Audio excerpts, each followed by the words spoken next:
vient réaffirmer toute la vitalité de la France-Afrique. Contrairement à ce que ça symboliserait une forme de dénonciation de la France-Afrique, il ne faut pas se méprendre. Ils viennent lâcher ce qui est déjà déclassifié à leur niveau pour montrer qu'ils sont à une autre étape. Donc c'est un agent, un ouvrier, un saint ouvrier, suffisamment zélé et arrogant. Regardez le zèle et le caractère narquois avec lequel il fait des dénonciations de choses qui ont provoqué 3000 morts. Ça veut dire le mépris avec lequel... Oui, au moins, c'est un minimum de 3000 morts pour le cas de la Côte d'Ivoire. Le mépris, la légèreté du langage avec lequel il fait le chapelet de tous les crimes que la France a commis en Afrique, vous vous rendez compte qu'au fait, la France-Afrique, elle est plus que jamais vivante. Et il est sorti pour nous rappeler, au cas où certains étaient tombés en hibernation, que la France-Afrique serait en train de mourir, qu'elle est plus que jamais active. Et c'est à nous, comme le dit le grand frère Gervais Nadambega, de savoir ce qu'on tire de ça. Mais moi, je retiens deux choses d'abord. La première, c'est que Robert Bourgi retire, rase l'herbe sous les pieds de ces valets locaux de l'impérialisme français, les défenseurs férus, arrogants de l'impérialisme français, qui ont passé tout leur temps à narguer une partie de notre population qui a pris conscience des crimes que la France commet dans le cadre des relations incestueuses que nous avons toujours eues avec elle. Nous n'avons jamais eu de relations de coopération, des rapports civilisés, des rapports respectueux et égalitaires avec l'ancienne métropole. De la colonisation jusqu'à l'après-colonisation et jusqu'aux tentatives de remise en cause des dynamiques en cours au Sahel, cela est révélateur d'une envie de rapport déséquilibré avec les pays africains. Et la France ne veut pas y renoncer. Donc, en sortant ces informations, c'est comme un signal qu'elle envoie à ses propres défenseurs zélés, quelque part dans les pays de la sous-région qui ont renoncé aux intérêts de leur propre pays, que, attention, il faut nous défendre avec un peu de mesure. Parce que nous n'avons pas un visage d'ange, nous avons un visage de démon. Et parce que par la nature des pratiques, par la nature des actes qui ont été posés, j'avoue qu'il n'y a pas de compétition avec les œuvres que le diable serait capable de poser. Et je pense que si le diable est condamné, ce n'est pas pour des faits mineurs, c'est pour les faits similaires à ceux que Robert Bourgi a déclarés. Le deuxième élément, c'est qu'il vient donner de la ressource à tous ces patriotes africains qui pendant longtemps ont suspecté les rapports criminels et incestueux qu'il y a entre la France et les pays africains. Et pendant longtemps, cette catégorie de personnes ont été taxées par une élite bureaucratique et néocoloniale de théoristes du complot. C'est-à-dire chaque fois que vous tentez de mettre le doigt sur le criminel, sur le voleur, sur le pilleur, alors il y a une armada de défenseurs du néocolonialisme français qui sortent et qui vous disent non, vous exagérez, c'est la théorie du complot partout.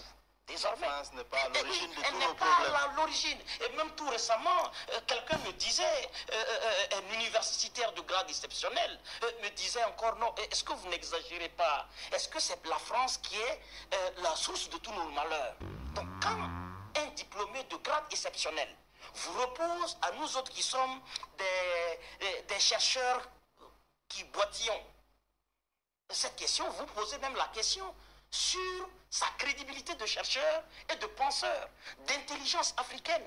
Parce que finalement, si avec tous ces titres, vous n'êtes pas capable de participer à la construction d'un narratif africain qui permet de rétablir tous nos intérêts, là où ils sont piétinés par l'ancienne métropole, là où vous n'avez pas le courage et la culture générale que vous avez pour savoir ce que la France pratique, au moins ayez la décence de vous taire quand des gens même qui boitillent tentent de dénoncer l'impérialisme criminel français. Mais aujourd'hui, on a plus que jamais, je dirais, le vent en poupe. Et Robert Bourgi vient nous donner du kérosène pour accélérer les campagnes de conscientisation, d'éducation, d'éveil massif de conscience de nos populations, afin qu'elles se rendent compte que la France n'est pas un ami, c'est un adversaire de notre bien-être. C'est l'État qui est institué contre le bonheur chez nous et pour le bonheur chez eux. La misère généralisée pour les populations africaines avec lesquelles ils coopèrent, mais le bien-être généralisé pour eux. Et Jacques Chirac lui-même le disait dans l'une de ses avant-dernières interviews où on l'a taxé d'être devenu fou, où il a dit que l'argent que eux, ils ont dans leur poche, en France, sont fournis par le pillage systématique. Ce n'est pas n'importe qui le dit, c'est un chef d'État français qui, certainement, pour soulager sa conscience de démon, est obligé, au soir de sa vie, de tenter de frapper les portes du paradis en faisant des petites confessions. Et il a dit, et quand ces informations sortent de ses bouches officielles, ça nous renvoie à quoi? À la question de leur légitimité à nous vendre la démocratie, à nous vendre les droits humains, à nous donner des leçons sur la gouvernance. Est-ce que la France qui, à travers un discours officiel, vend les droits humains, est-ce qu'elle est familière au respect des droits humains dont elle fait la promotion en Afrique? Au regard des faits qui sont révélés par Robert Bourgi lui-même, on constate que la France tourne radicalement le dos à toutes ces valeurs quand il s'agit de s'enrichir. Il s'agit de créer le bonheur chez eux. Mais enfin, ce que ça nous laisse tout de même voir, c'est que la France est l'une des pièces maîtresses de la misère et du chaos des pays africains. Ayons le courage de le dire. Parce que ce n'est pas Laurent Gbagbo qui a demandé à la France de développer autant d'intrigues pour venir l'attaquer. Je pense que c'est une initiative issue de la responsabilité totale et entière de la France de créer le chaos. Parce que souvent on nous dit la responsabilité est partagée.